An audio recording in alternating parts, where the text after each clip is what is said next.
Alright, I'm in Joplin tonight with Davy Knowles, and this is kind of a unique to play in somebody's house. Yeah. What was you like when you got that phone call or message? Oh, well, I find that small gigs can be actually the most exciting. Kind of get everyone packed in, sweaty kind of feel, and I was really open to the idea. It just seemed like a really cool, unique thing to do in a place I'd never been before. So why not? Okay, listening to your albums, you have two albums, but a lot of your influences are the same bands I enjoy. Oh, lovely. Okay, blues, Eric Clapton, Yeah. and then Dire Straits. Yeah. So you like British rock? Well, I mean that's what I grew up on. From my part of the world.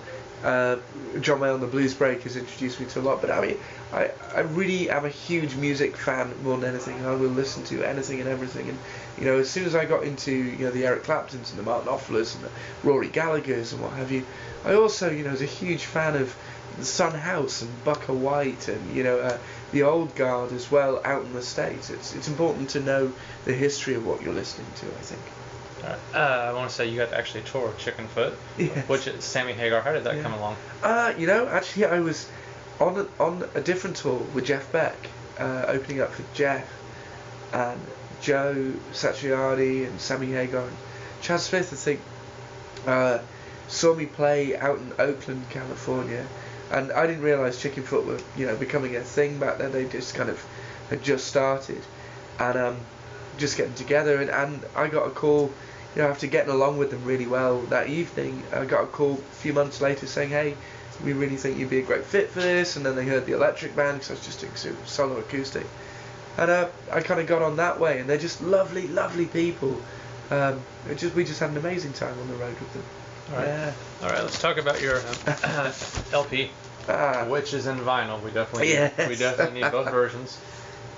All right, let's talk about the process of making this, and then what song on here took the most takes. Oh, good question. Well, we wanted to go back to basics. We're talking about those kind of 70s records, the Rory Gallagher's. So we wanted to record to tape. We wanted to record as live as possible, as a band. Obviously there are some overdubs, some little embellishments here, but we wanted it to be a live sounding album. Because that's what my favourite albums sound like. As far as the ones that maybe took the most takes, I don't know, maybe Oxford, Mississippi. It's such for me, like a strong melody and a strong track, and I really felt like it needed a little extra time to really gel and work. And sometimes just take time to do. Yeah, absolutely. But I would much rather take time to do it and learn how to do it properly, than rely on technology to just fix it. That's a cop out. You've really got to work hard on it, I think. That's my best opinion anyway.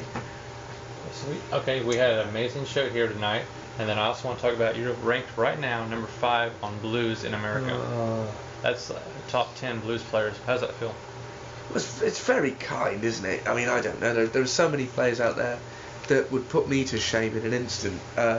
That don't probably get the opportunities I've been fortunate enough to have. So while it's a very lovely thing for people to say, you just crack on, put your head down and work hard. Really, that's all there is to it. Yeah.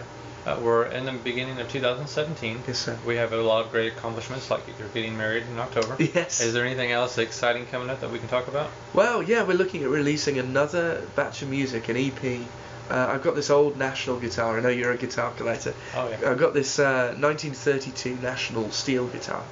And I've had it for a long time, but I've always wanted to do something specific with that. So we've got a collection of songs coming out, hopefully in the next couple of months or so, called 1932, that I've been working on.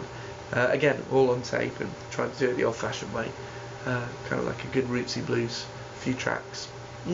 Alright, let's talk about websites and how people can reach you. Okay. Come out to you. Yeah, we're on Facebook, we're on Twitter and Instagram and all that good stuff. And I'm a lowly musician, so I have to do it all. There's no one doing it in the background. So find me on there, or tour dates and stuff. DavyKnowles.com. Dead simple. All right. Yeah. Before we end, is there any charities or things you wish people would help out with? There's a fantastic charity called Why Hunger that we've worked with closely for a little while now, and for a long while actually. And they're an amazing charity based out of New York, but have a reach worldwide. States, but worldwide, and it's really kind of a simple premise. There's absolutely no reason why anyone should be going hungry, and they're a fantastic charity that really work hard with local community food banks, etc., that really help an enormous amount of people. So why hunger is a great cause. All right, well, I'm in Joplin with Davy Knowles. You got to check him out. 2017, mark it for your tour dates. Thank you very much indeed. Let me hit stop on this, and then. Yeah.